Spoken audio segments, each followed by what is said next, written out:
morning, internet. Good morning, subscribers, online viewers, friends across the world. Welcome again to my YouTube channel. I am kinarapete. It's a good day here. Hopefully that you woke up well and you are getting ready to or start your day or wind your day depending on your time zone. Right here in the United States, it's about 7:15 right now in the morning, and we're making our way slowly downtown, going to the state of Maryland. Downtown is you head south when you're going downtown. And as you can see, it is what it is. The windshield is still frozen. Some sections of it still yet freeze. Still got the chip on. I have enough heat, so I'm good to go. The rest is gonna catch up slowly by slowly. So it takes time. We had freezing temperatures last night with about half an inch to an inch snow. And rain that has helped clear most of the snow, washed away. But again, some of the snow, due to the frozen temperatures, is still clung to the vehicle because of the freezing temperatures. Now, having said that, this is the situation we are dealing with. The United States of America, the state of Maryland. But more importantly, I wanted to continue talking on the Middle East crisis. As you are aware, yesterday we were talking about the Iran war, Iran-US Israeli war.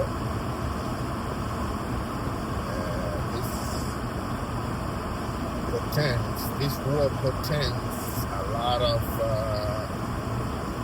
economic dangers.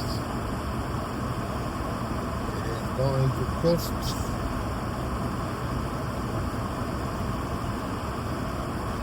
the Middle Eastern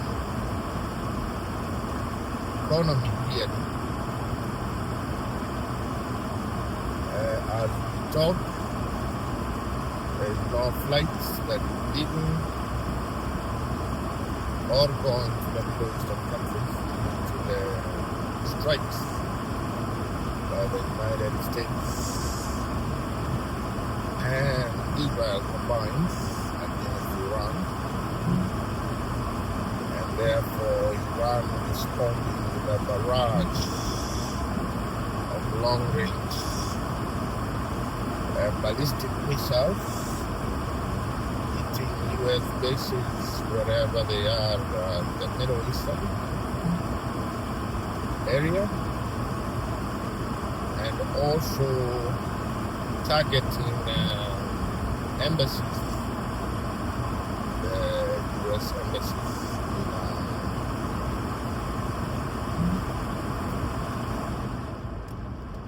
in Middle East. A situation that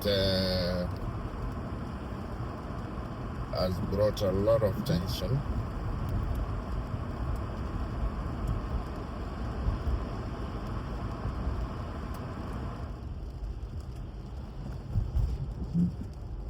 Situation that has brought a lot of tension right now, with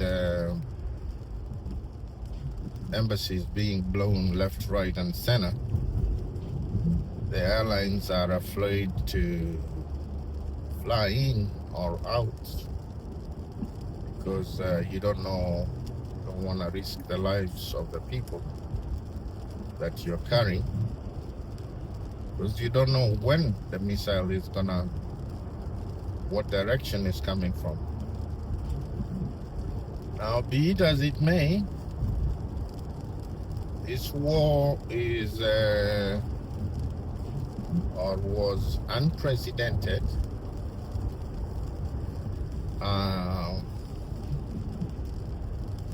It might not achieve its immediate objective. Perhaps maybe it might achieve their short-term goals, like the stopping of the Iranian people from continuing to build the atomic or nuclear capability. But I got a feeling probably beyond that it might not achieve much. And the problem with this is that perhaps for the first time in Iran, we're gonna see a scramble for leadership.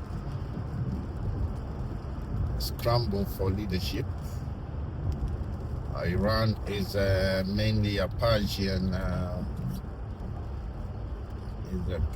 country, but inside Iran you got Sunni, Farsi, and Shia Muslims, all who subscribe to the same different type of praying or religion. And for the first time we might see a battle between these groups to take over leadership, because Ayatollah Khamenei was there for 37 years. It's a long time. Now, Ayatollah Khamenei was killed at 86 years of age in a country whose population is 92 million, stands at 92 million right now. It is unlikely not to see a scramble for power, given the different competing groups over in Iran. Now, I don't know what will be or how Israel and the United States will confirm that they have neutralized totally the capability of Iran to nuke to arm itself with nukes. But perhaps they know what most of us don't know out here, that their nukes are hidden here, or they are being constructed here, or they're being built here. I know that Russia was in the forefront of helping Iran with the infrastructure.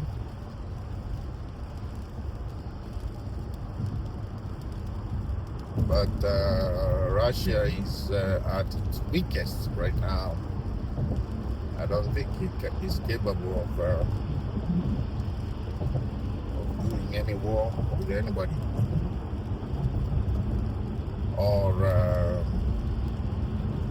fighting against anything. They've been bogged down badly in Ukraine,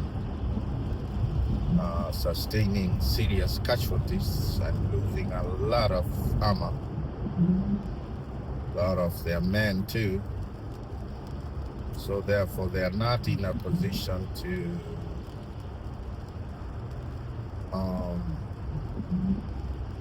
sustain or to support anybody war-wise. So that leaves Iran on its own. Perhaps the only person on the side of Iran is Hezbollah, which yesterday, I understand, rained a barrage of missiles directed to Israel. And Israel responded immediately by hitting Beirut and the bases of Hezbollah.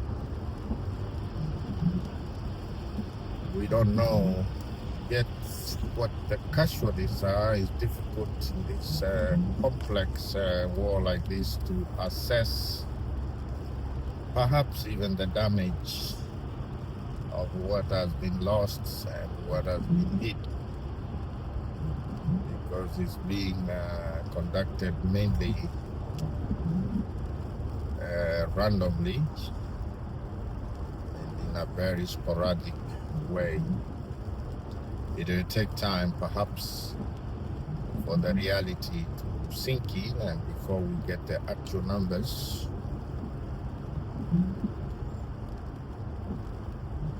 And the actual ground in terms of casualties,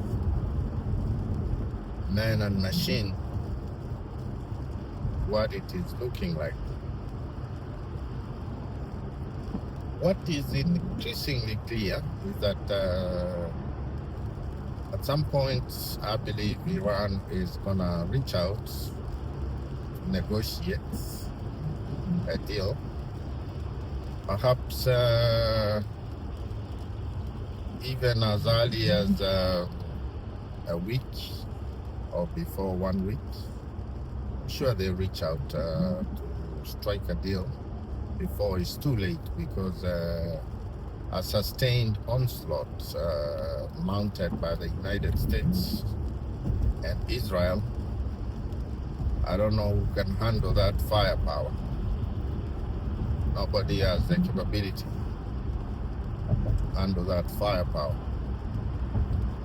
The most difficult thing right now is Iran's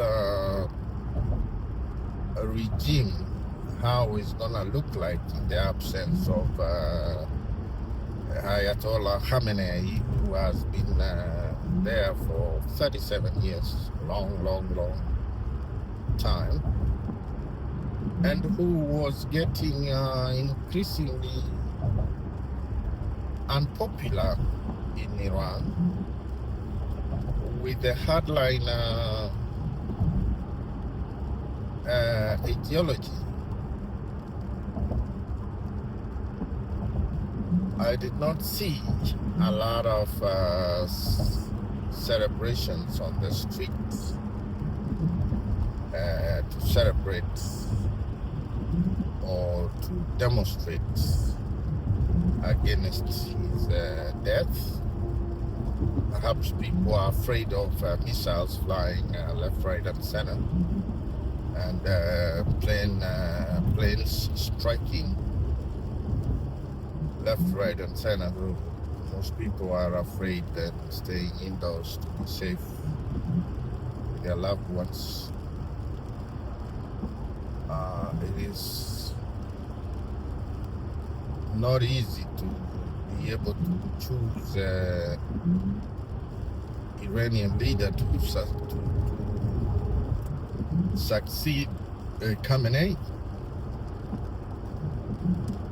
But I guess Iranian people have their own mechanism of choosing their own leaders. They are capable. The only thing is that we hope that whoever comes is able to negotiate a settlement that will keep Iran at peace with everybody around them, especially the neighbors, Israel and all these neighboring countries. Because as far as it's concerned now, everybody is enemy to Iran, because they've gone ahead to hit Doha, Qatar, Saudi Arabia bases where the American forces operate, where we have some of the largest bases abroad, all in the Middle East.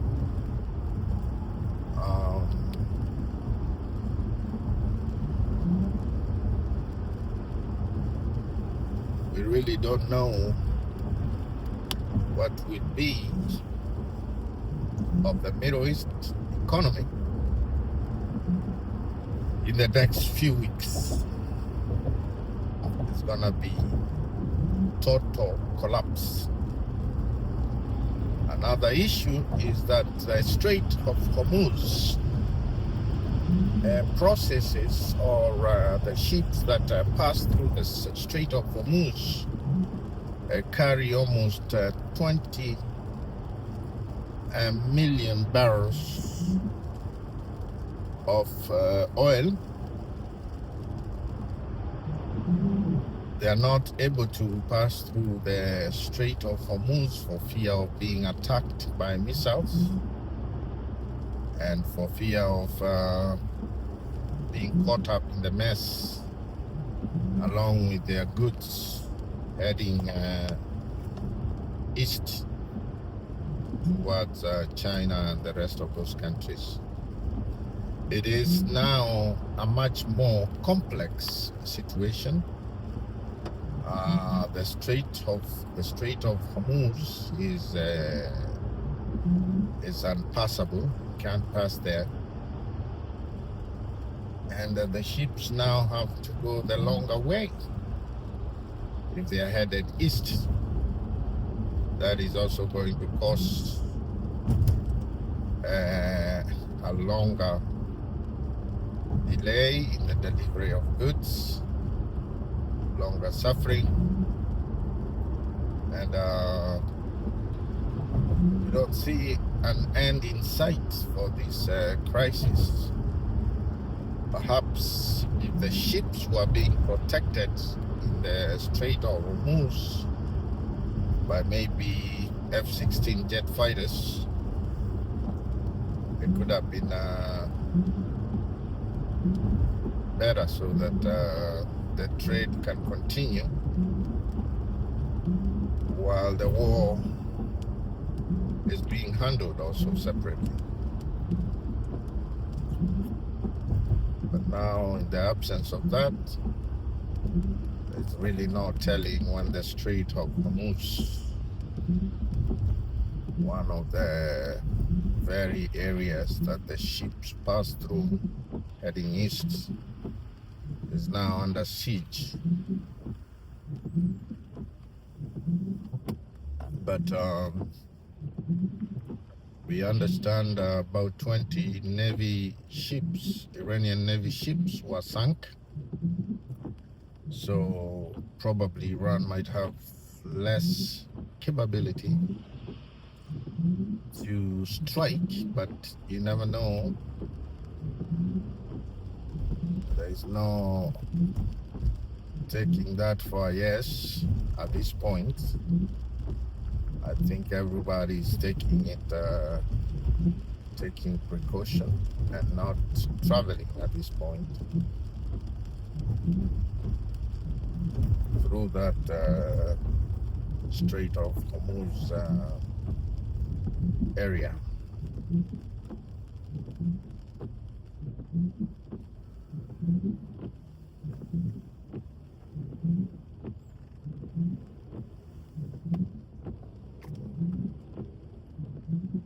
But nevertheless, we pray that this war ends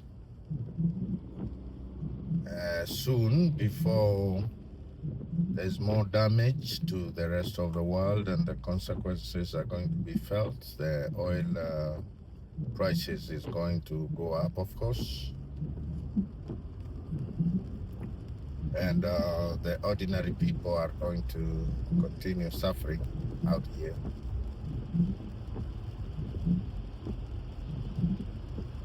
So the earlier it ends, the better for normalcy to resume. And let us hope that the leadership of Iran and these two big wings take a good conversation into the next level and agree on how to move forward and stop war, because war is costly and war leaves permanent damage that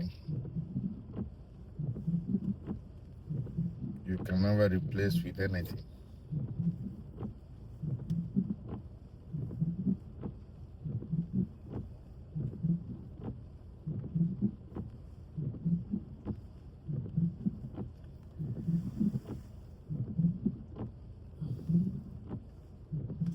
So therefore,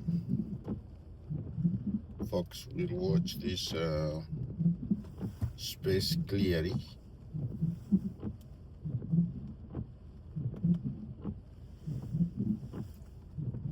and see where we are headed.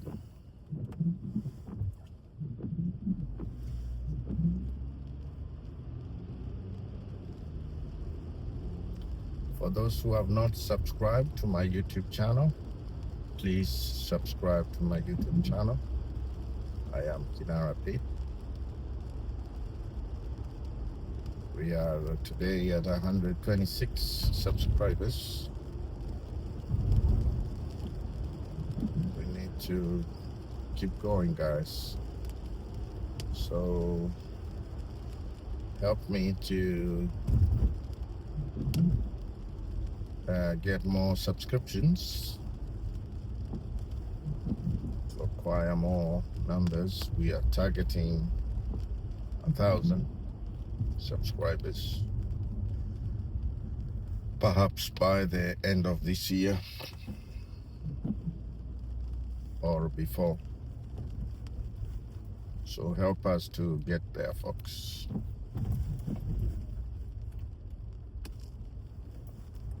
This is downtown Baltimore. This is state of Maryland.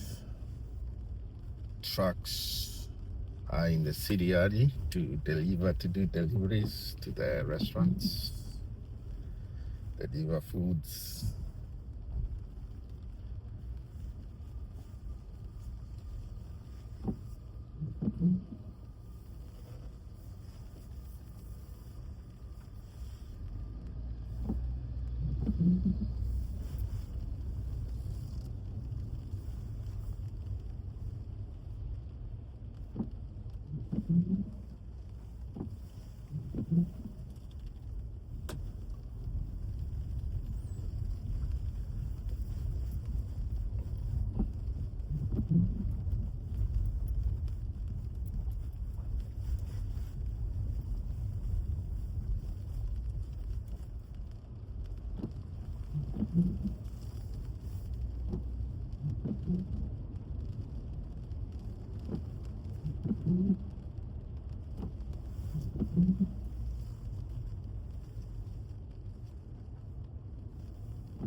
It's gonna be a rainy day today, which is good, so that it can keep the area clean. and sweep all the snow that I had built here.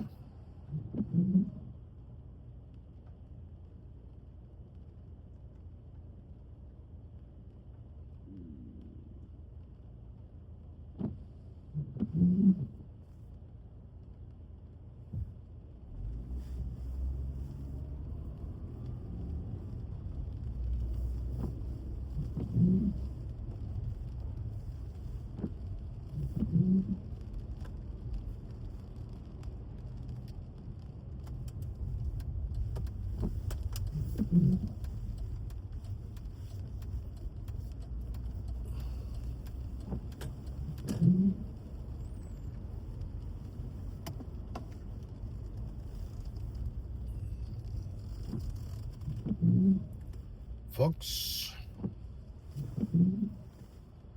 with those few remarks, we're gonna end this video here, hoping that you enjoyed the video and the conversation, and we'll carry on this conversation later this afternoon, a video that we're gonna release later in the evening. Enjoy your day, folks, and have a nice rest of your week.